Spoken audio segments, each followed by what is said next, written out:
Man, ECW One Night Stand 2005. One of my personal favorite shows, and a show that is always looked back at as one of, if not the greatest wrestling reunion show ever. Now, was it the best in terms of the in-ring? No. Was it some pivotal show that changed the business forever?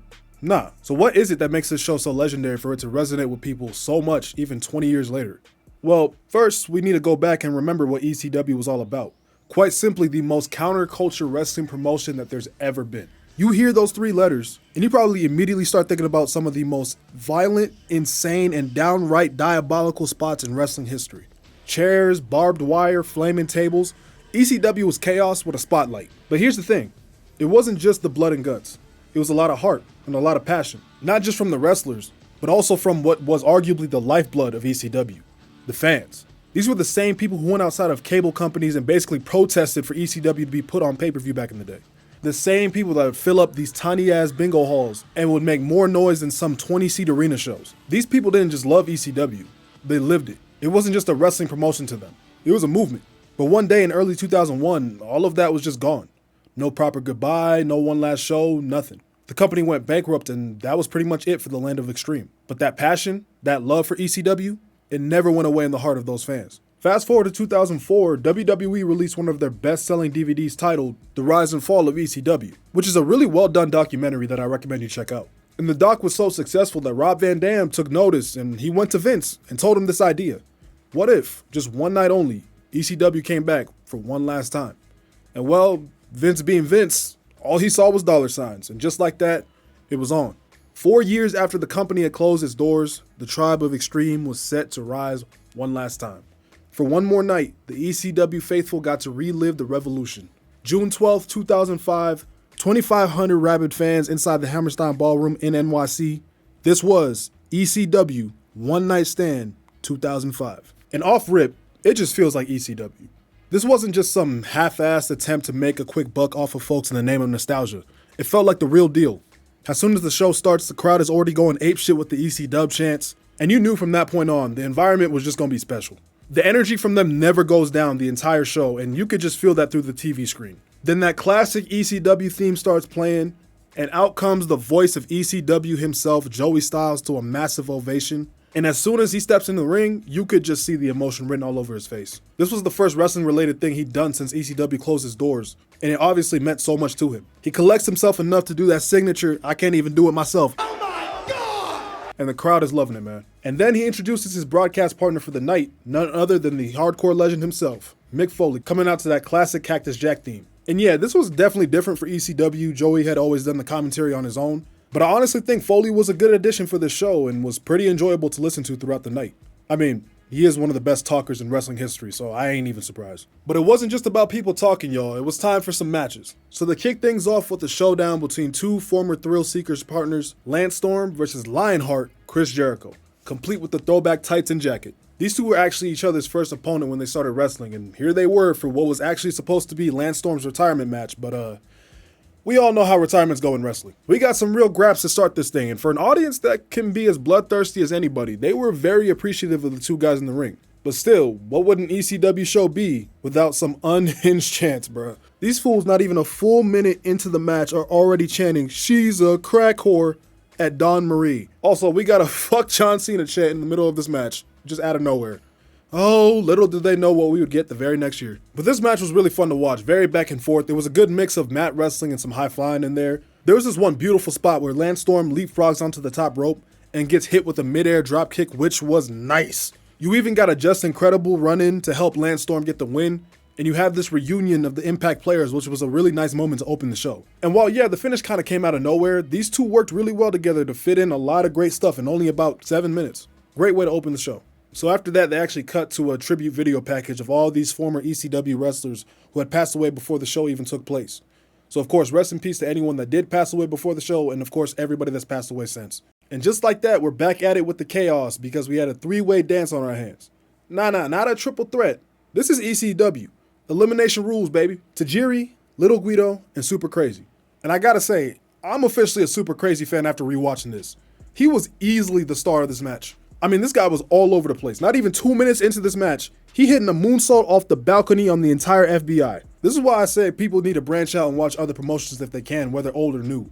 Because if you watch a guy like Super Crazy in the WWE, I mean, hey, I used to only look at him as that random guy that was in SmackDown vs. Raw. But then you see him in this environment and you're just like, whoa, this dude's incredible. This match started at a breakneck speed and never really left any time for anyone to take a breath, but I love it. Even the elimination of little Guido was chaos. From Tajiri spraying the green mist into his eyes, to Mikey Whipwreck hitting the whippersnapper on Guido, this was just fun, man. And just like that, it was a showdown between two old rivals from back in the day, Super Crazy and Tajiri. They had a cool little back and forth before Super Crazy hit 2 moonsaults going for a trifecta, before Mikey Whipwreck knocks him off the top rope. But then there was this little tiny spot that was messed up towards the end, which was kind of hilarious because, man, you couldn't get nothing past these ECW fans. Because they immediately started chanting, "You fucked up." Never change, ECW fans, never change. But after a powerbomb and a top rope moonsault, Super Crazy picks up the win in a hectic 3-way dance, and the show's off to a great start. One nice touch the show did have too was the different video packages they showed throughout the night of different legendary moments in ECW history. Like Shane Douglas throwing down the NWA World title, which would be the trigger point to change the company from Eastern Championship Wrestling to Extreme Championship Wrestling. Then you got Sabu's big return to kick off his legendary feud with Taz at November to Remember 1996. These little intermissions not only helped the flow of the show, but it also felt like a nice little love letter to what ECW meant to everybody. This show gave you a little bit of everything that ECW was known for. You had your technical wrestling to start, you had a fun-ass 3-way dance, and now you got your fix of Lucha Libre with Psicosis versus Rey Mysterio. These guys used to tear it up over the years, giving us classic after classic in ECW, WCW, even in AAA. Without a doubt, one of the greatest rivalries in the history of Lucha Libre. And clearly the fans were looking forward to this match as they chanted Lucha Libre when the bell rang. Now, in terms of quality, this was never going to match their legendary bouts from the mid-90s. Both guys being 10 years older and just like most of the show, weren't really given much time to really do too much. But what made this match a more interesting watch was how particular the fans were about what they did and didn't want to see from these guys. Psicosis got a "put your mask on" chant as he came out with his signature mask just to take it off before the match. Rey got booed for doing the 619, which was seen as a WWE style move. Hell, they even booed Psicosis for going for a sleeper hold. Even Foley on commentary made a mention on why he left Mr. Sacco at home, and well, good call, Mick. Now, we did get some dope-ass spots from these two. First being Psicosis doing the guillotine leg drop on Rey, who was draped on the barricade. Then Rey hitting a springboard senton into the crowd, which got a really nice pop. Just so funny how bipolar the crowd was here. Because like I said, they booed the 619, but then they cheered when he hit the West Coast pop as Rey picked up the win. But hey, it was all good. We had a fun match. Everyone's having a good time. The crowd is showing their respect to the guys in the ring.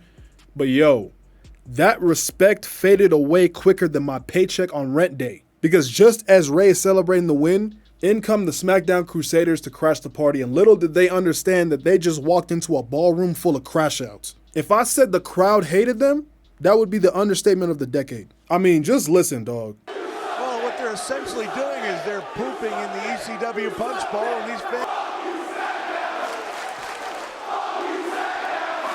Boy, that escalated quickly. So quick backstory.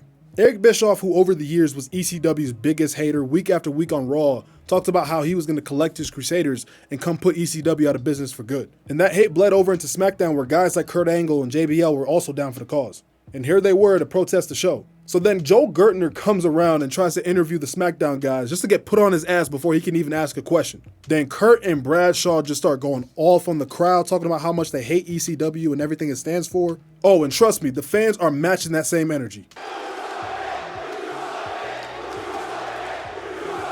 Hey, yo, hold on. I'm not gonna lie, Kurt, you my dog, man. I can't stand for you taking this disrespect. Fight back, please. Let him know something. Your mother taught me how! Yeah, all right, man. You on your own with that one. But just as JBL is going on and on about how he sells out arenas and how he's some sort of deity of graps, I don't even know. One of a kind hits the PA. It's the mastermind of this show happening in the first place. Out comes Rob Van Dam to interrupt, along with Bill Alfonso, and he got the good old whistle with him. And you can already imagine the type of love Rob was getting, man. The RVD chants were nuclear, as expected. He grabs the mic to shoot straight from the heart, and even though he was somewhat rambling, you could feel the passion in every word he said. Reminiscent on the old ECW days, back before he had a limited vocabulary, how he held the TV title for, well, I'll let Fonzie say it. 1 year, 11 months, 18 days, 2 hours, and 42 seconds, Daddy. He also talks about pitching the idea of this show to Vince and making it happen for everybody. But unfortunately, he wasn't here to wrestle. He was still recovering from knee surgery. And he says just how much that hurt him. How it hurt him more than anything, including missing WrestleMania that year. Don't worry, Rob. Just wait about a year. You'll more than make up for it. But right now, you gotta eat a gore from none other than Rhyno. And just as Rhyno's putting the boots to RVD, the lights go out, the crowd knows what time it is, they're already chanting for him. God rest his soul, it's Sabu. No way we can have an ECW reunion show without this man in the building. And just like that, a ref slides into the ring and we have an impromptu match. Rhyno versus Sabu. I will say this was definitely more of a showcase for Sabu. Rhyno got some stuff in there, but Sabu definitely had more of the offense. And this man with a chair is a different breed. He will hit you with it, he'll throw it at you, he'll jump off of one. It was like he was just trying shit out there, but it was fire. Even RVD got his lick back on Rhyno with the corner drop kick with a chair, bad knee and all. That's real love for the game right there. And then RVD and Bill Alfonso set up a table, and Rhyno gets hit with the Arabian Skull Crusher by Sabu. Sabu gets the win, former tag team partners reunited in victory. Fun match, heartwarming moment. And out of nowhere, the crowd is all of a sudden booing louder than they had all night, because in through the crowd comes the Raw Crusaders, led by, in the words of Joey Styles, the ECW Antichrist himself, Eric Bischoff. And if you thought the disrespect for the SmackDown Crusaders was bad, ooh boy, they were out here spitting their drinks out on Bischoff, the insane chant start again. The hate was off the charts at this point, gang. But before Raw could even respond, we got another heater on our hands. A match that Paul Heyman himself has mentioned as something he wished he would have ran back in the day in ECW. And here it was at One Night Stand. Two of the very best to ever do it. Chris Benoit versus Eddie Guerrero. And as good as, unsurprisingly, the in-ring work was, the fans were so fixated on the Raw Crusaders, especially Edge, with the "you screwed Matt" chants, "she's got herpes" chants, of course referring to Lita and that whole mess from 2005, or even chanting "fuck you Bischoff." It was nuts. But don't worry, they gave the match some love as well with dueling chants for both Guerrero and Benoit, and as they should have, because this match was pretty damn good. So many great wrestling counters, some mean-ass chops from both guys. Everything was just crisp. Now, rumor does have it that Eddie was actually a little upset about losing this match, as he had just turned heel on Rey Mysterio not too long before this. So maybe he wasn't all the way into this, but even on an off night, these two can't miss. So then Joe Gertner shows back up, and now this man is begging Bischoff for a job. My man, do you have no shame? So Bischoff takes the mic and not only tears into Gertner, but he flames the crowd too, saying how he never wants to see any of these people at a Raw show. But Eric, I hate to break it to you. I don't exactly think any of these people were waiting for the invite anyways. But if you thought what Bischoff had to say was brutal, man, y'all ain't seen nothing yet. As Mike Awesome and Masato Tanaka pulled up to add one last chapter to their insanely violent rivalry. I mean, these two used to beat the brakes off each other back in the day for the ECW World title, and this was no different. Mind you, everything I'm about to unpack from this match happened in under 10 minutes, so there was no time to waste. But yo, the way Joey Styles tore into Mike Awesome this entire match was absolutely wild. So for context, back in the year 2000, Mike Awesome actually signed with ECW while he was still the ECW champion. So yeah, Joey don't exactly have much love lost for Mike here. I mean, he does have one line on commentary that aged just oh so badly. Suicide dive by Mike Awesome, and it's a shame he didn't succeed in taking his own life. Hey yo, what the fuck? But man, this match was CTE central. Gang, some of these chair shots, my brain started to feel fuzzy just watching this. Not even just that, you got a tornado DDT onto some chairs, another one through a table, awesome bombs left and right, one through a table on the outside. It was just non-stop, and I just personally couldn't get enough of this. It even seemed like JBL of all people was getting into it. That, or he was just drunk off his ass. Or both.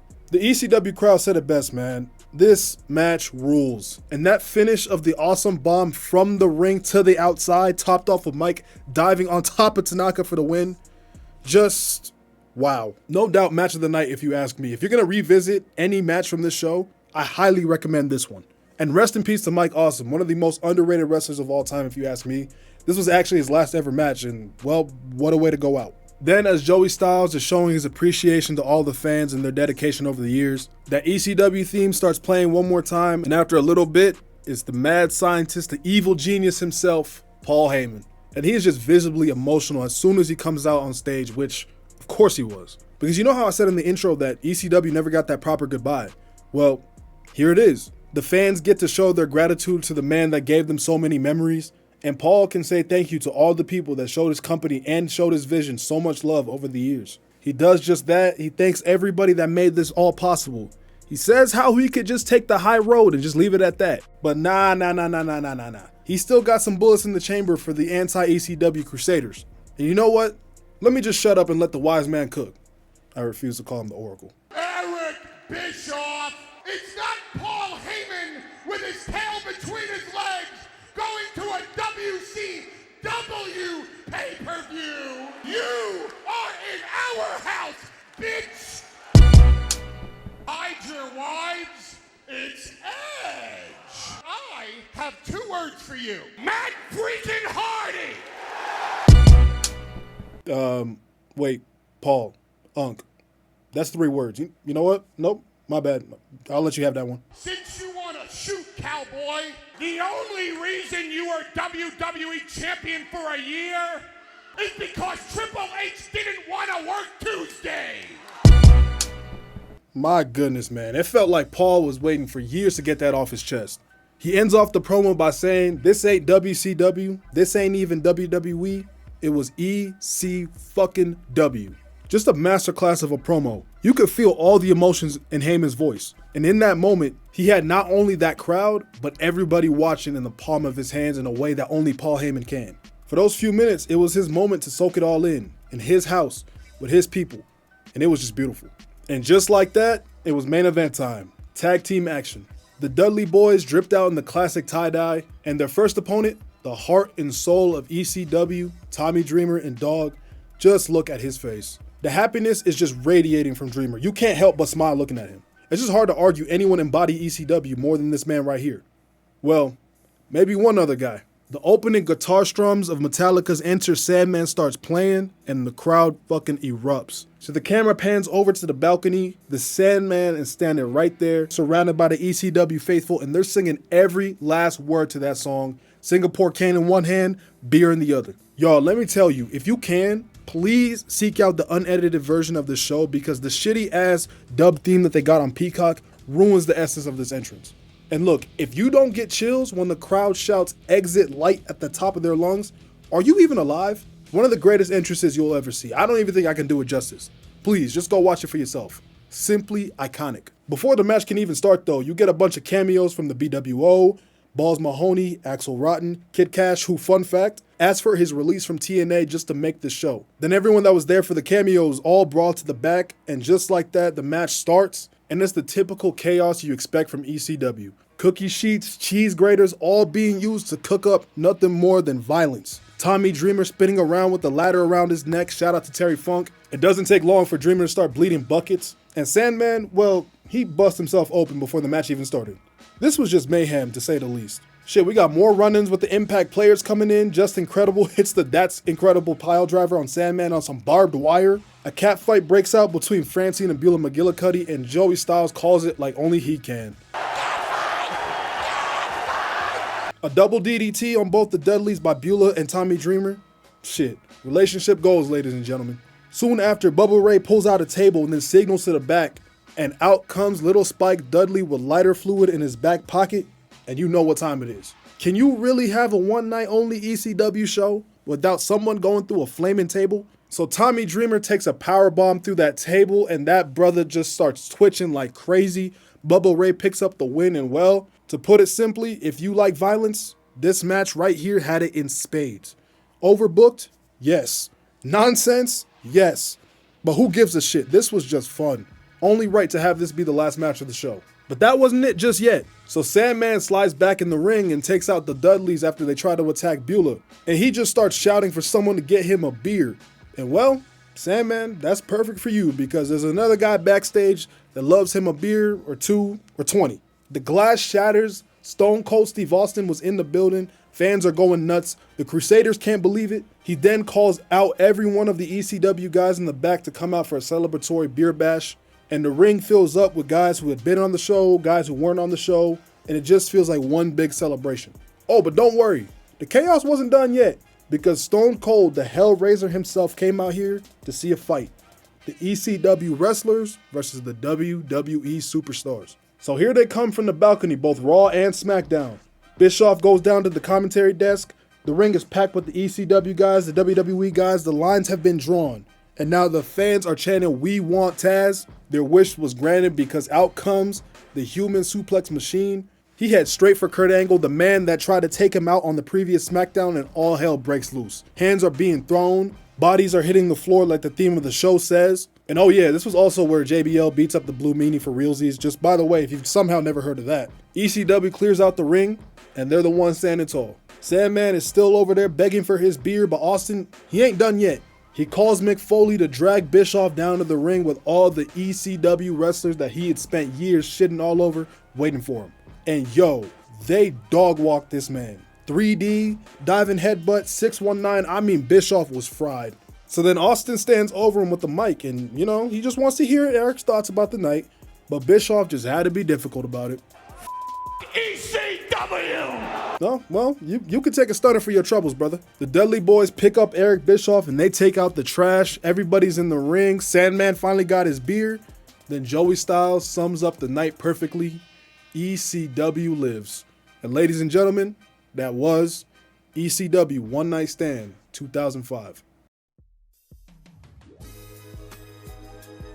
Man, what a show, what a vibe. From start to finish, this show was everything it needed to be and more. Like I said before, maybe outside of Awesome and Tanaka, there's not really any match that you need to go out of your way to watch. It's really about just watching the show as a whole. Even 20 years after the fact, whether you lived through ECW's life cycle or not, there's no way you could watch this and not have it hit you right in the feels. This was the right way to do nostalgia, but it wasn't just about that. While yeah, ECW as a company was a thing of the past, that love for the product, for the movement, for the revolution was forever in the hearts of the fans. And One Night Stand was evidence for that loud and clear. And hey, props to the WWE because for the most part, they got out of the show's way and just let it be ECW. It was a perfect, chaotic, violent, fun-ass love letter to the revolution. And it was so successful. Not only did we get another One Night Stand the next year, but they brought back ECW as a third brand, which we could talk about that another day. But on this night, it seemed like everybody that poured their all into ECW finally got that closure. And well, that's exactly why ECW One Night Stand 2005 was so legendary. And of course, in the comments down below, let me know your thoughts on the show. Let me know your thoughts on the video if y'all enjoyed. If y'all didn't enjoy it, like, comment, share, subscribe. I'll see y'all on the next one. I'm out of here. I'm gone.